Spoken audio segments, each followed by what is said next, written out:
Hi there, I'm Savannah Mexto with Manor Law Group, and I'm excited to welcome you to another Webinar Wednesday with esteemed elder law and estate planning attorney, Robert Manor. This week's webinar is a question some estate planning attorneys might hesitate to answer. You'll often hear one goal of estate planning is to avoid the hassle of probate court. But why? This webinar will unveil the mystery surrounding probate and answer the question, is probate bad? But before I pass the mic, I'd like to cover a few housekeeping details. First, even though Bob is an attorney, today's webinar will not give specific legal advice. If you have a question about your unique situation, I encourage you to contact us after the webinar. If you have a general question during today's presentation, please use the question box. We will save time to review questions during the webinar. If we don't get to your question for some reason, we will contact you after the presentation. Also note that today's presentation will be recorded and the replay will be sent out tomorrow so you can share it with family, friends, or anyone who you think could benefit from hearing this information. Now, why should you listen to what the folks at Manor Law Group have to say? First, note that we're a nationally recognized and respected elder law and estate planning firm.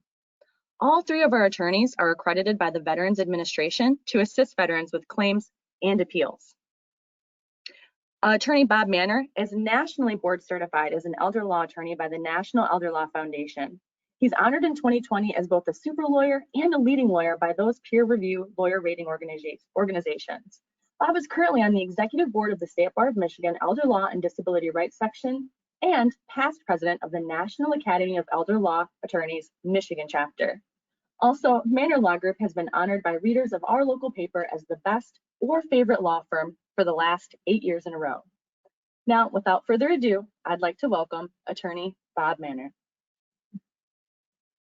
Hi, folks. So this is kind of a fun one to talk about because it's always one of those things that we say, you know, people come in all the time and say, well, I just want to avoid probate. And my thought is, do you have an idea of what that means? What are we trying to avoid? And so I think the better question is it necessary? So is probate bad? And the answer is no. The probate's necessary in some cases, and probate isn't good or bad. It's a process. It's a government process, just like anything else. It's not good or bad. It's just a process. And so I think the better question is to whether probate's bad or not is it necessary? Is it something that we can avoid? And in not every case we can, but in most cases we can. And so I look at it, there's probably a difference of opinion among lawyers about how often a case should go through probate and under what circumstances we should go through probate. My perspective, and I think this is an important perspective, is to say, look, why would we want to clog up the court system with cases that don't need to be there, where we have trustworthy and competent people, where there's no dispute, where everybody's in agreement? Why would we want to clog up the court system in those circumstances? And you know, a lot of people would just assume, well, those cases aren't in court, are they? And the answer is, well, they are, unless you've done the proper legal documents to put the proper things in place to make sure that you don't end up in court because you weren't prepared, because you didn't have the proper documents in place, because you didn't use those documents properly. And so it's not as though probate's good or bad, it just is. And it's a necessary thing that happens under certain circumstances. And we're going to talk about sort of the different situations of probate and what it looks like to go through probate and what are those circumstances, how long does it take, and what is, you know, all of that process. But the bottom line is that it's not necessarily bad, it's just, why do it if it can be avoided, if there's a process to avoid it? Now, given the opportunity to avoid probate where we're adding kids' names to property or things like that, I'd rather have you go through probate. When people, one of the things that is a fairly common process that people do is they'll add their kids' names to the deed to their house with the thinking that they're going to avoid probate. I'd rather go through probate. There's so many bad things about adding your kids' names to the deed to your house that it would be better to go through probate. In fact, I've had lots of folks that they'll come to a meeting and they'll say, oh yeah, we have this deed adding the kids' names, and I explain what the process is and what the consequences are and what the potential property tax issues are and things like that associated with the fact that they put their kids' names on the property before they died. And all of a sudden that deed disappears and they decide they go through probate. In other words, after they realize what the consequences are, they would rather go through probate rather than have that quitclaim deed that added the kids' names to the property. So probate's often a better option than some of the alternatives that people think are a good idea to avoid probate. I don't think people should be hyper obsessed with avoiding probate and do random, sign random documents or random deeds or add kids' names to accounts with the idea that that's because they have to avoid probate. No, probate's better than those options. It's just most people have somebody they trust. They have people that they that are trustworthy, that are competent, that are able to manage the situation in the event of illness or in the event of death. And why not have that? Why have an outsider who doesn't understand the family, doesn't understand the circumstances, making decisions about what's going to happen with the family and what's going to happen with the estate? Why not set that up ahead of time? So I really look at it as not necessarily a good or bad thing, but whether it's necessary or unnecessary. And with proper planning, it's usually unnecessary. And so we're going to talk about why sometimes it's inconvenient to go through probate, and sometimes it's worse than inconvenient to go through probate, and especially in the situation of illness, of losing control. Some of you may have seen that there was in the last few years there's been a number of instances of guardianship abuse. And really, it's very hard to argue that it wasn't abuse in these more high-profile cases. And the question is, how often does that happen, where somebody is using a guardianship to take advantage of someone? And I'm not talking about relatives. I'm talking about public guardians and things like that. And I don't know how often it is. I don't know how prevalent it is. But there was a recent case that was not too, was in Michigan. There was a terrible case in Nevada. There's been cases in New York and things like that that have made high profile. I was in preparing for the presentation today, I was doing a little research, and I found out that the people that were involved in the Nevada issues actually got charged criminally finally after and it was because of the news media. So sometimes there's a lot of talk about the news media and some of the things that people aren't happy about what the news does here and there with politics or whatever else. But there's also sometimes that they can expose things that otherwise wouldn't get exposed. And that's actually what happened in Michigan too. So I'm going to show you a little video about that case in Michigan, and we'll talk about some of those things, about sort of the abuses that can happen when we go through probate court. So I'm going to talk about the different things and what it looks like to go through court and all of that. But the takeaway, if you take away one message from today's presentation, it's that plan ahead. Going to a qualified attorney that is experienced, has the same perspective as you. If your desire is to stay out of court, to keep the government out of your affairs as much as possible, to be able to have family take care of family matters, then plan ahead and go to a qualified attorney that has that same perspective as you. And I'll tell you, not all attorneys do. So a lot of attorneys, you might go to them with the idea of avoiding probate and still end up going through probate because that's their perspective. So you want to make sure that your values and your perspective line up with your attorney's perspective. And I am readily, I don't hide my bias. My bias is I want to stay out of court.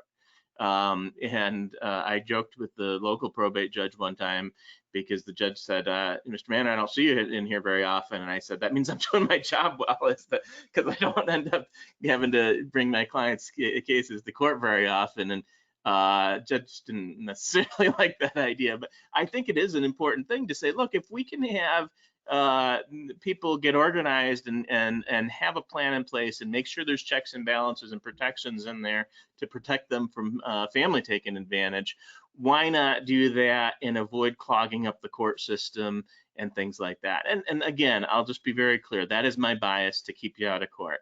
Other attorneys have a very opposite bias where their thought is, well, this is the process. We go through a guardianship process. Whenever somebody has dementia or Alzheimer's or whatever, you'll often hear people say, well, you got to go get guardianship. Well, no, you don't. If you've planned ahead, you definitely don't have to go get guardianship. Even if you haven't planned ahead, does the person still have capacity to say who they want to help them?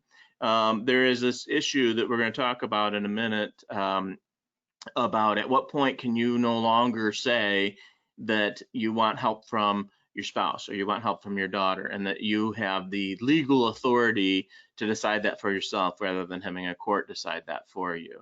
And people often assume it's sooner than it should be. The law is very clear. There's the statutes and the law is very clear that you should be able to make those decisions yourself unless you're absolutely not able to do that. And there's a standard as to determine when you're not able to do that or not.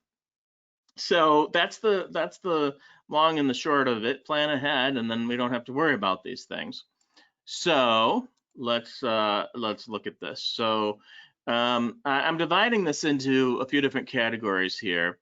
And the categories are times when you're still alive and you might end up going through probate, after death and your family or your estate has to go through probate, and then other.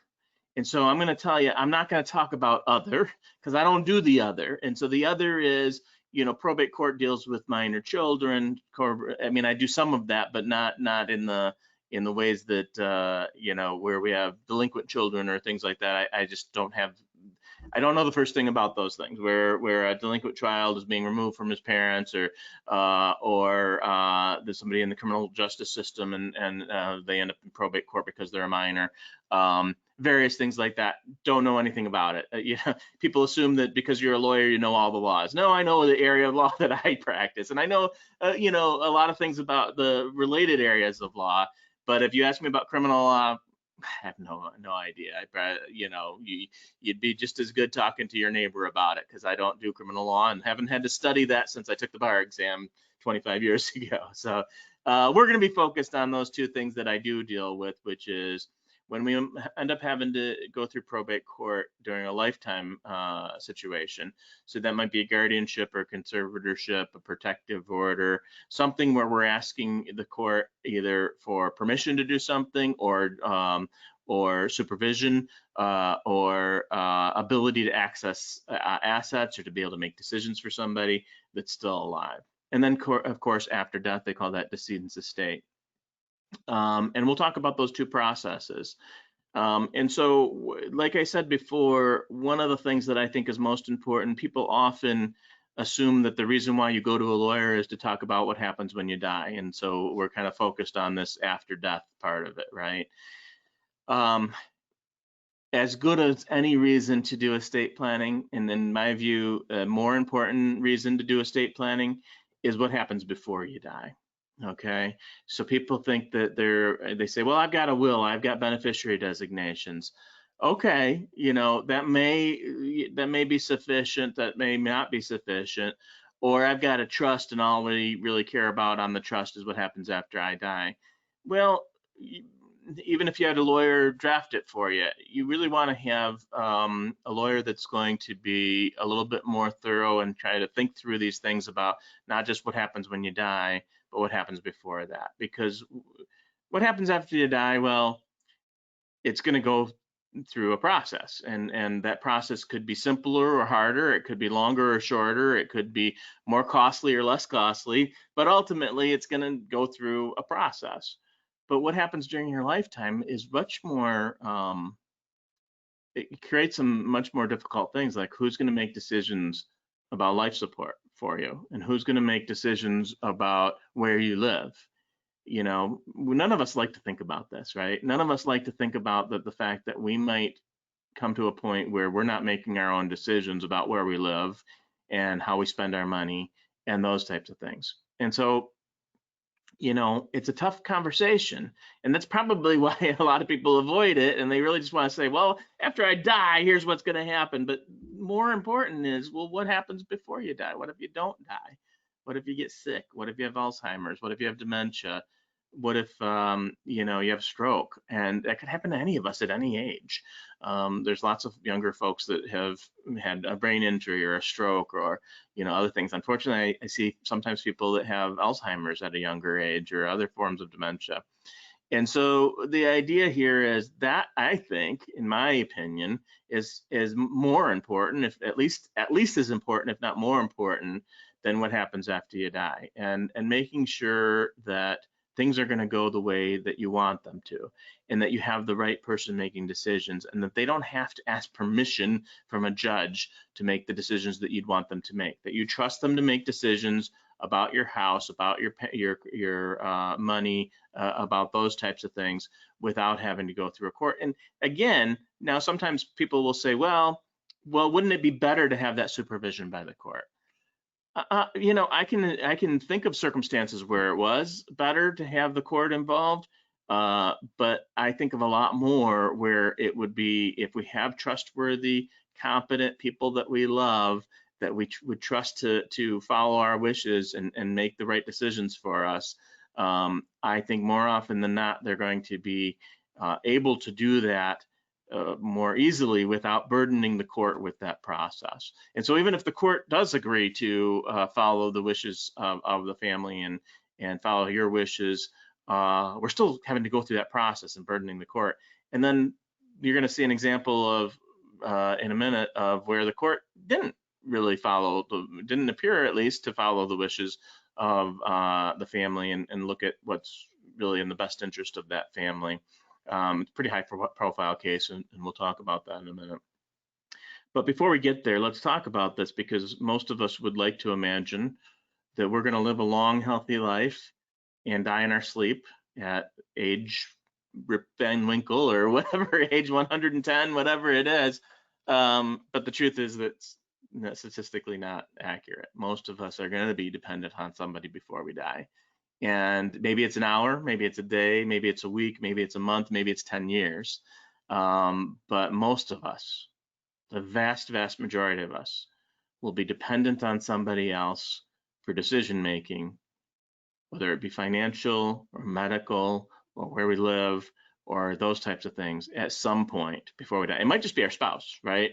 It could be our spouse. Well, and people don't get so nervous about that, but it could also be children. It could be a stranger, and that's where we're trying to prevent it from being a stranger.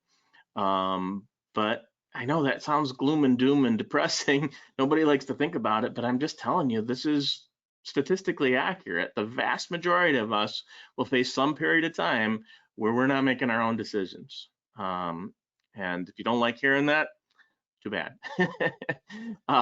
So this is where we have to prepare for that. And why not set it out to say, well, I know who I trust to make those decisions for me. I know that they would follow my wishes. I know that they would look out for my best interest. I know that they would handle the finances well. I know that they would handle the medical decisions well. They would follow my wishes. I can lay out what my wishes are, and I trust them to follow those wishes. So what's the alternative? Well, in Michigan, we have two types of lifetime procedures. We have guardianship, and we have conservatorship. In some states, they just call it guardianship, and there's different types of guardianship. But in Michigan, we divide it between guardianship and conservatorship. So what happens if we petition for guardianship and conservatorship? Well, the first step is that guardianship is over the person, and typically the guardian also has control of the income, not necessarily the bank account or the house. They can't sell the house necessarily, depending on the words of the guardianship order.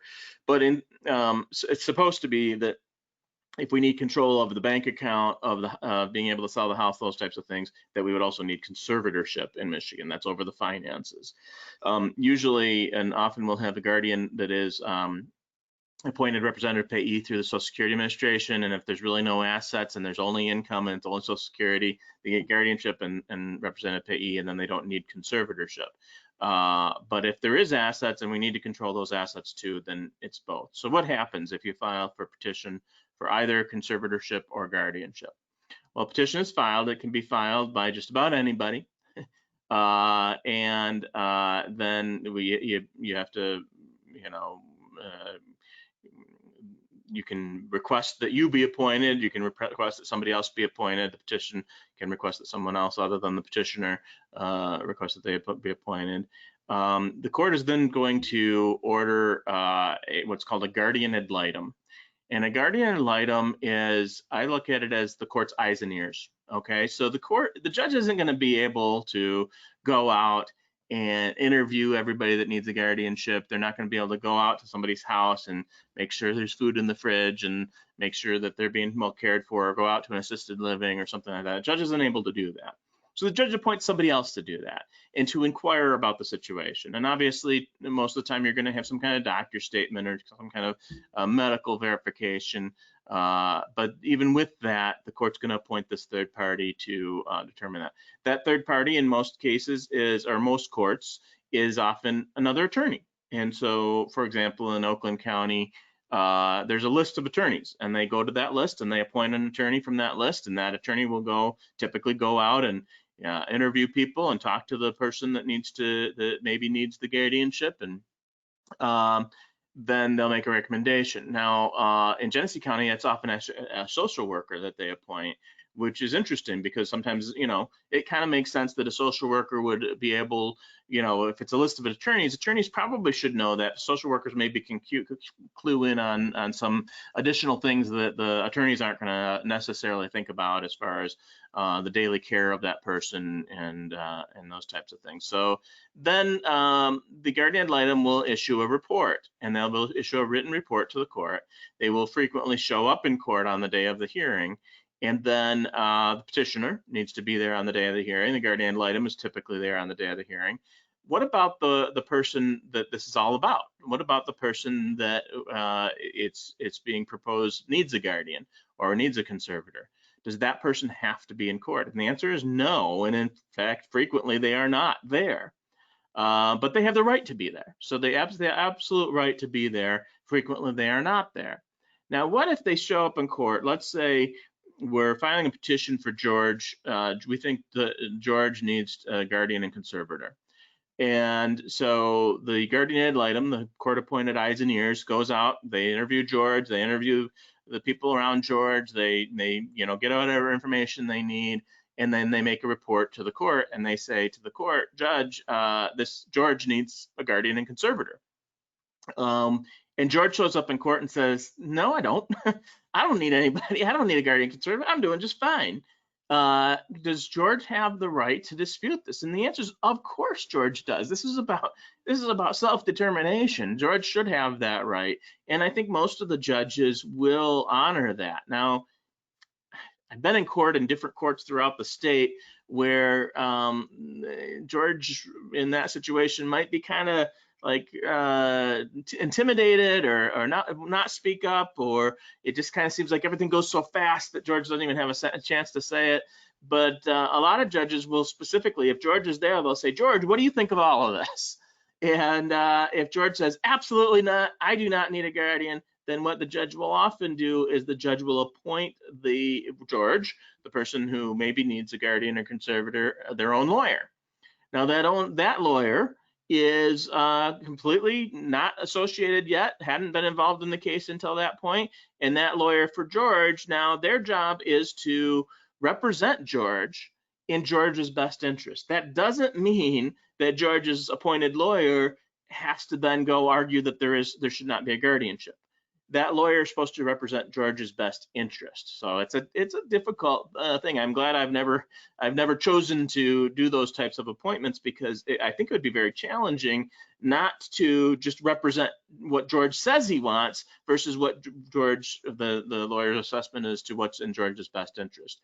But the primary purpose of that lawyer is to make sure that George's constitutional rights are followed, and George has the right to be heard, that George has the right to due process, and all of those things.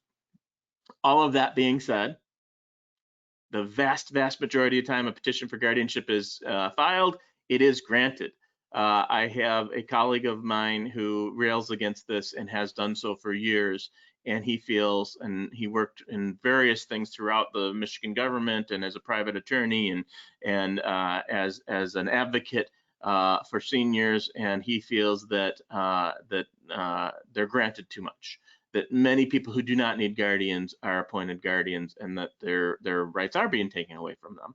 And I think he's probably right. I think that based on the percentages of times that a petition is filed and somebody's rights are taken away from them, and now somebody else has the ability to make decisions for them, that just the sheer percentages of approvals of petitions for guardianship and conservatorship are granted. And so the law says very clearly that if they've got a financial power of attorney, if they've got a healthcare power of attorney or a patient advocate, that they should not, the guardianship or conservatorship should not be granted as long as there's no evidence that that person is not doing their job. So George appointed his daughter, Sally, to be his power of attorney. She's been paying the bills.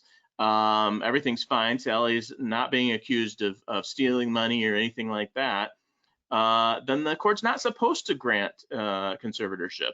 And if Sally also has the ability to make medical decisions and living decisions for George, and it doesn't appear that she's neglected her duty and that she's doing her job, the court, under law, very clearly in black and white of the law, the court is not supposed to grant guardianship or conservatorship.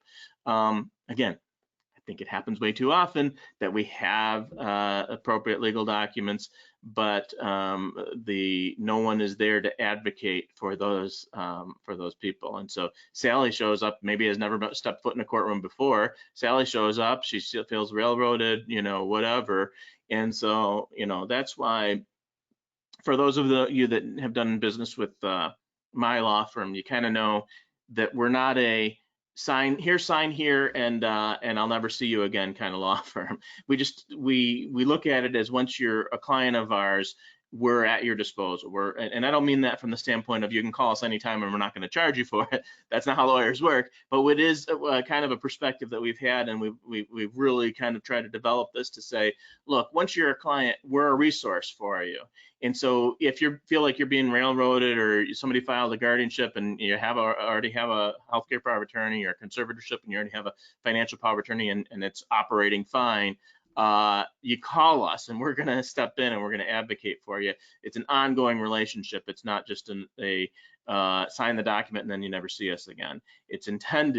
We intend for you to check in with us. In fact, we have a process for you to check in with us once a year at least, hopefully more than that, but at least once a year where you check in with us.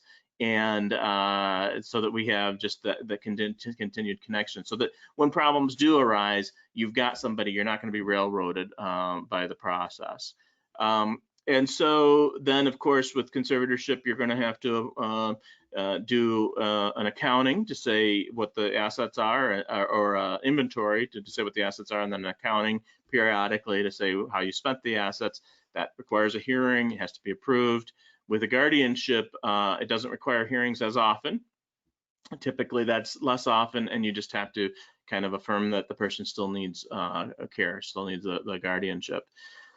What about after death? So what does that look like? Well, that's obviously a little bit different process, because now we're not having to worry about managing the person's health and paying the bills of that person while they are living.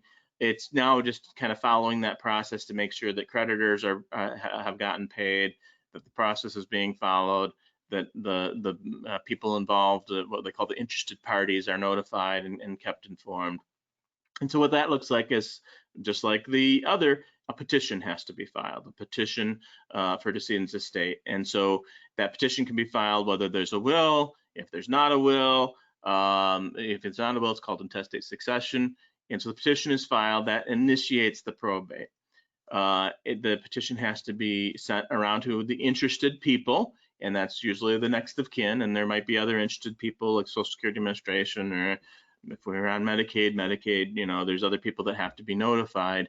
And so once all that, then there is a order, and this is the same thing for guardianship as it is for decedent's estate. There's a priority as to who should be appointed as being the person in charge. Well, if you have the proper legal documents in place, you've identified that. You said, I want Sally. I want Sally to be the person in charge. And the court's supposed to follow that unless there's evidence that Sally is neglecting her duty or doing something bad. And so if you've prepared those documents, then, you know, ideally we're not even in court. If we've really done a good job of preparing those documents, we're not in court at all. And that's for the vast majority of my clients. We never end up in court because we've made sure that we've prepared the proper trust or powers of attorney or those types of things. But for those that do end up in court, there's this priority as to who should be that. And first of all, is whoever was nominated. Then it's, of course, going to be next of kin, and there's a priority among next of kin.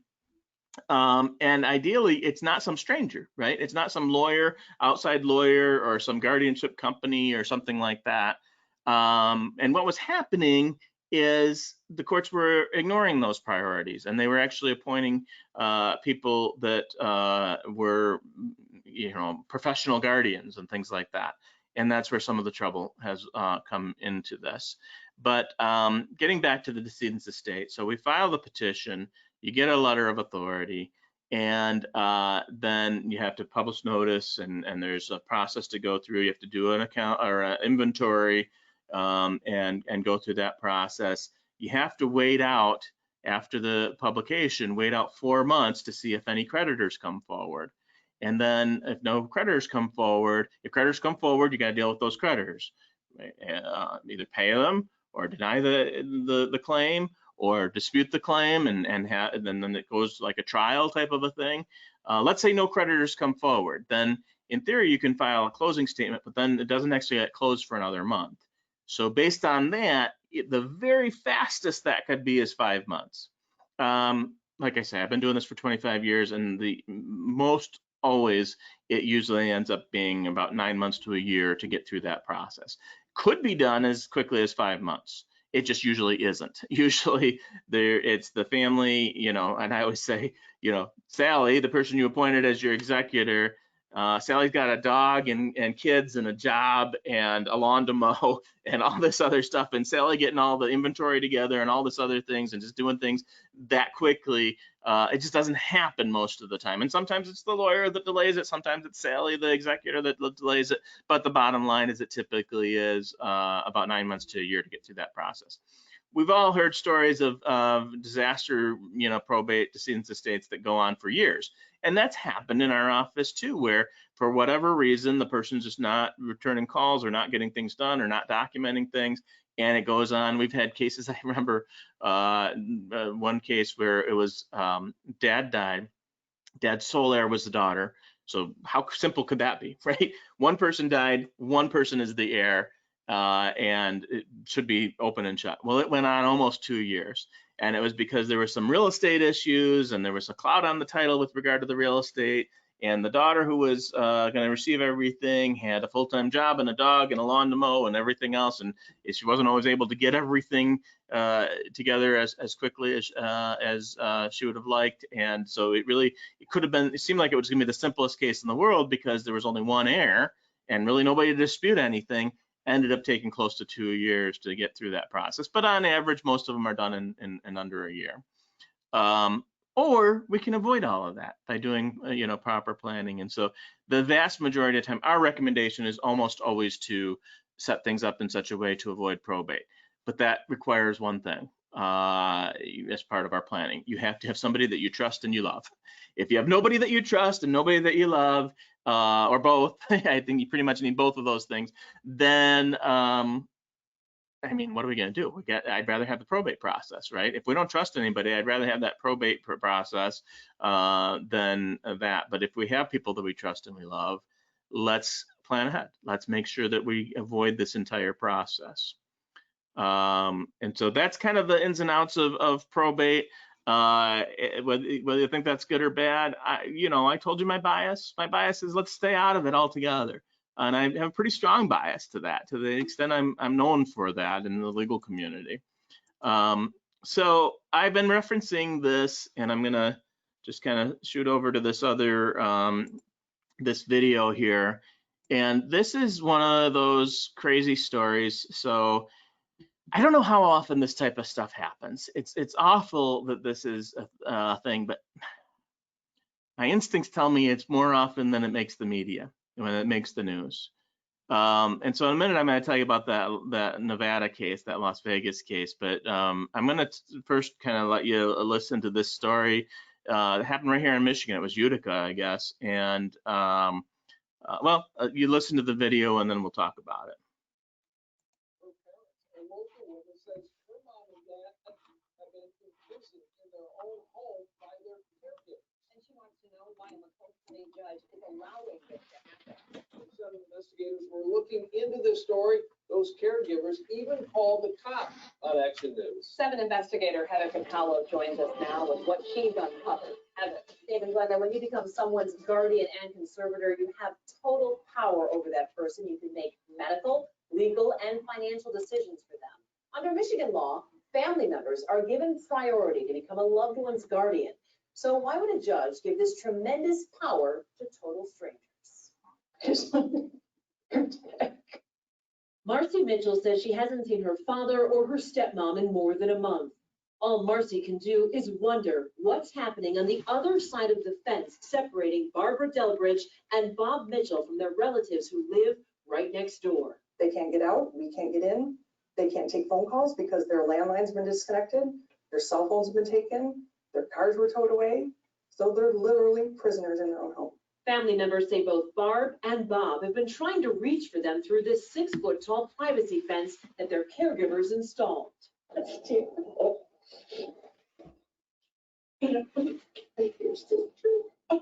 Wow. She's reaching for you through the fence. Yes. Like an animal. So how did this happen? Back in November, Marcy said 70-year-old Barb and 72-year-old Bob were having issues with memory and dementia. That prompted Marcy to petition the Macomb County Probate Court to become her parents' guardian and conservator so she could hire full-time caregivers and make medical decisions for her dad and stepmom. But when Marcy appeared in front of Judge Catherine George, she says the judge blindsided her when the judge appointed an outside company called Caring Hearts Michigan Incorporated as guardian and conservator. I felt belittled, like I didn't properly take care of my parents when I always thought I had. I was dumbfounded. Caring Hearts Michigan hired a company called Executive Care and brought in multiple caregivers to stay in the home 24 hours a day. Both companies are owned by Catherine Kirk, who as guardian and conservator can bill Barb and Bob's estate that's worth about $2.7 million for all of that care. In fact, Kirk and her husband, attorney Robert Kirk, have a total of 29 companies, all registered to his Clinton Township law firm address. It's a racket, it's money. Family members say when they started questioning why caregivers were sleeping on the job and smoking in the home, they were barred from visiting Barbara and Bob. A neighbor said one was outside smoking marijuana before his shift. We know one has a lengthy criminal background. And supposedly these are all bonded, background checked, insured. The caregivers have also started calling the police a lot. We're here as caregivers. The family is here insisting on coming in. Utica police say they've been called 13 times since Caring Hearts became the guardians. The day the 7 investigators were at the home next door to interview family members, the caregivers even called the cops on us. Are you guys leaning over the fence here? Absolutely not. Is that what they said? Okay, yep, They said we were leaning over the fence? that's correct. After the officers left, this is who showed up. I'm Michael Taylor, I'm an attorney for Caring Hearts and Executive Care. Michael Taylor works for Robert Kirk's law firm, and he's also the mayor of Sterling Heights. Why can't they see their family members? Because we've been given illegal drugs, illegal medication. What proof do you have of that? We have incident reports filed, created by the aides. When we asked Taylor to produce visitor logs to back up those claims about medication, he refused to provide them. Marcy Mitchell says that allegation only surfaced after she sent Kathy Kirk an email in April questioning her father's medication dosage. And she denies giving her parents any drugs. Did you? No. No, I wasn't in there that day. Taylor has also said in court filings that Executive Care is licensed with the state of Michigan, but state officials tell us that's not true. After the day the cops were called on us, Taylor filed this request for a restraining order against the family and is asking the judge to let them install security cameras inside and outside the home. The Mitchell's family members are fighting that, and they're also asking why Bob keeps trying to escape and why recent photos reveal bruised arms. It's absolutely insane. It's disgusting. And it's happening right here. It's a form of trafficking, in my opinion. Kathy Kirk refused to talk to us on camera, but Caring Hearts Michigan did release a statement to us that says in part, prior to its appointment, Robert and Barbara were malnourished and living in dangerous and unsanitary conditions. Now Robert and Barbara are safe and healthy, living in their own home. Their safety and well-being is our only concern. We have the full statement from them at WXYZ.com. The family denies that Barb and Bob were unsafe and that the house was unsanitary. Photographs we've seen do not seem to indicate that, but again, that's what they're saying. And as soon as we started asking questions to the court about this situation, Caring Hearts is suddenly now allowing visitation for the family. They're all going to be back in court next month. Of course, we'll keep everyone updated. And so the estate was more than $2 million. Okay, so I just thought it was worthwhile to show that video. I wanted to highlight a couple of things from that because they kind of went by fast. That there was, you know, under that circumstance, that there was family members and both sides. So you noticed it was a blended family. It was a second marriage. And so the one that had petitioned for guardianship was the man's daughter. But you noticed that the woman's sister was there too, and they were all on board. All of the family wanted the daughter of the husband to be guardian for both of them and conservator for both of them. And you know, a couple things about that just kind of stood out. I heard another presentation from that same reporter, and it was actually, I think, maybe the first time that she had reported on this. And she started out the presentation by saying, I get so many of these calls about guardianships, I can't investigate them all. And then she went on to tell the story.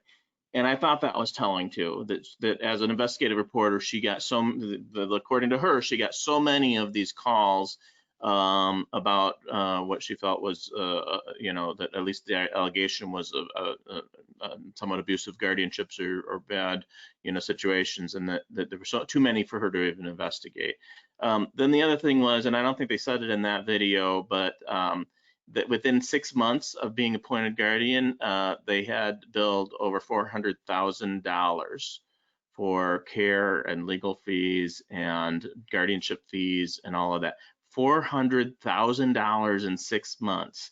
It was over that, actually. It was you know, it was almost $4,500, you know, $450,000, but $400,000 charged by these companies. They were all owned by the same people. The judge appointed them. Now, what's happened since then? Well, that's one other thing I wanted to point out about that. You saw that weird fence that was all around the house.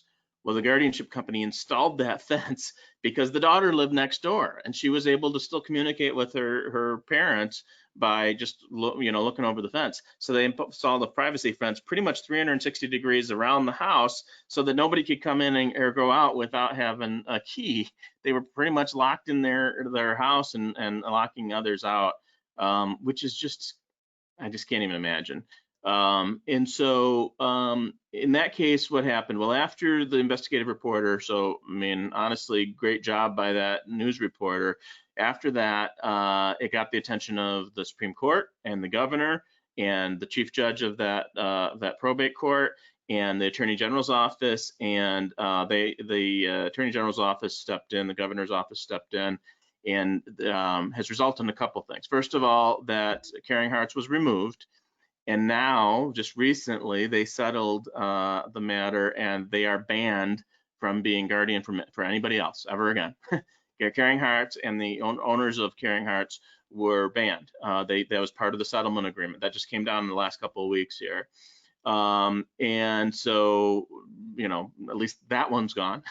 And then they appointed, after what happened is, when Caring Hearts at one point decided they wanted to step away and not do it anymore after all of this media attention, and the chief judge actually appointed another lawyer to be in charge of this, and so the family still wasn't in charge. And I don't know if it ever happened, and it was based on allegations that were made by the employees of Caring Hearts. That's why the family wasn't appointed. So not anything that the guardian ad litem had heard firsthand, anything like that.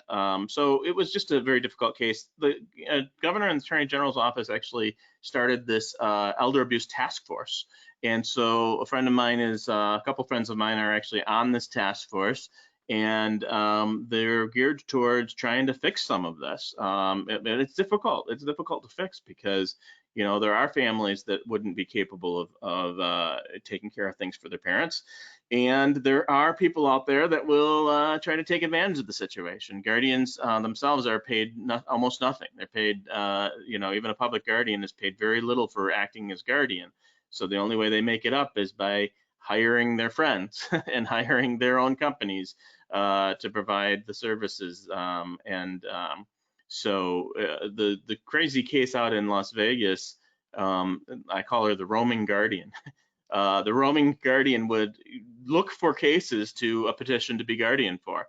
So she would look for and inquire with around town about finding people that maybe have some diagnosed with dementia or something like that. And then she would file a petition, emergency petition, and get herself appointed as a temporary emergency guardian.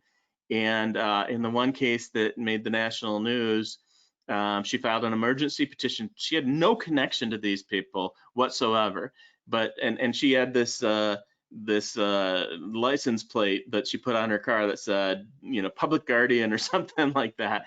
And so she was just, this fairly random person that found this this way of kind of manipulating the system. And so in this particular case, she got an emergency guardianship. She showed up and told this couple that they had to move out that day, and she drove them, or she had people drive them to an assisted living. They didn't even have time to gather their stuff, and she told them it was under court order, and so she basically, almost sounds like kidnapped these two. The daughter lived close by. She stopped by that very day, and there was no indication of where her parents are. So she's calling the police, calling the hospitals, everything else. And it turns out that this was pursuant to this person who got herself appointed guardian and moved them into an assisted living 30 miles away or whatever.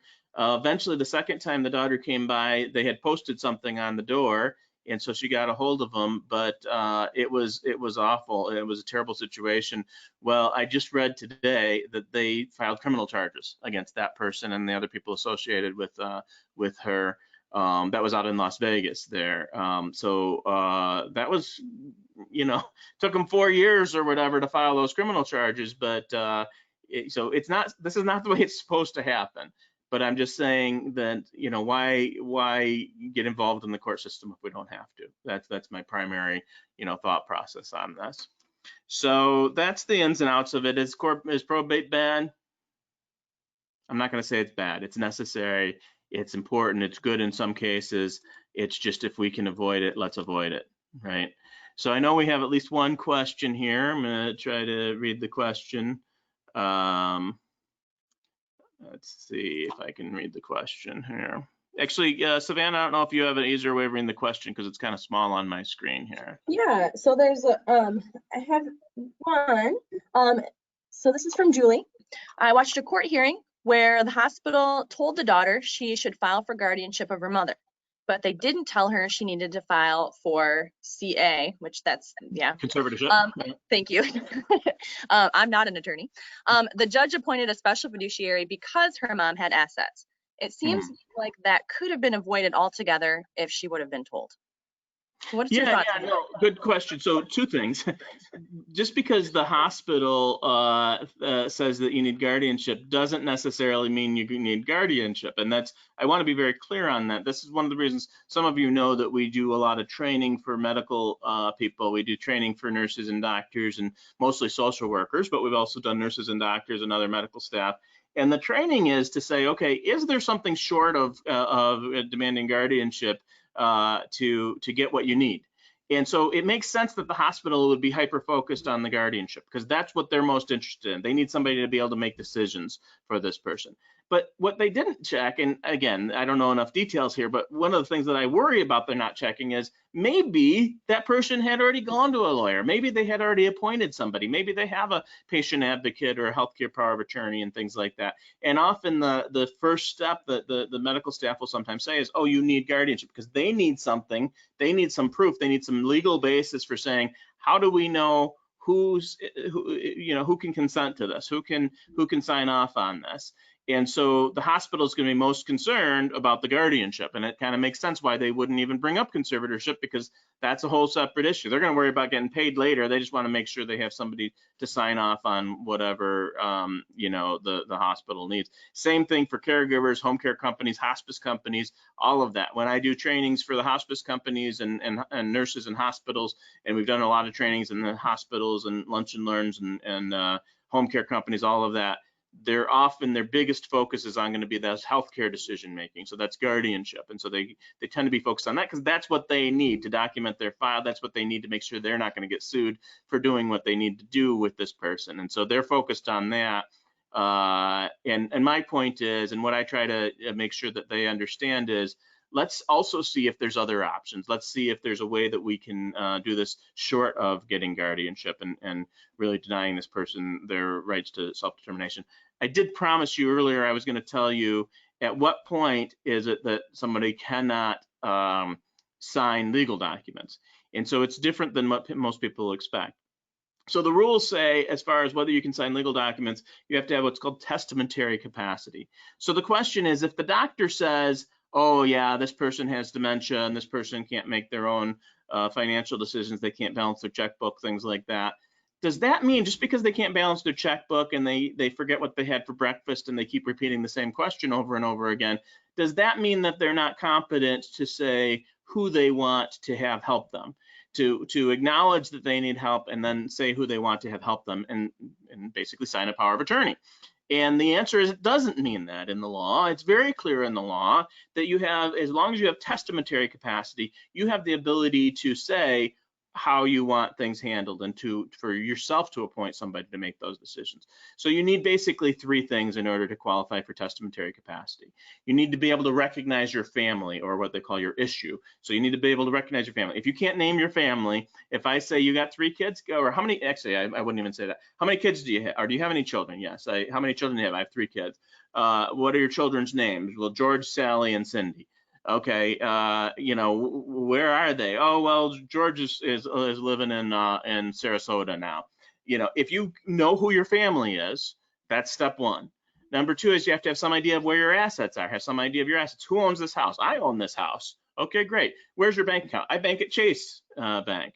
If you know where your assets are and you have some idea of what your assets are, that's the second part of that. So if you can say who your family is and you can say where your bank is and who owns your house, and then the third standard is you have to have some very, very basic understanding of what it is that you're signing, that legal document you're signing.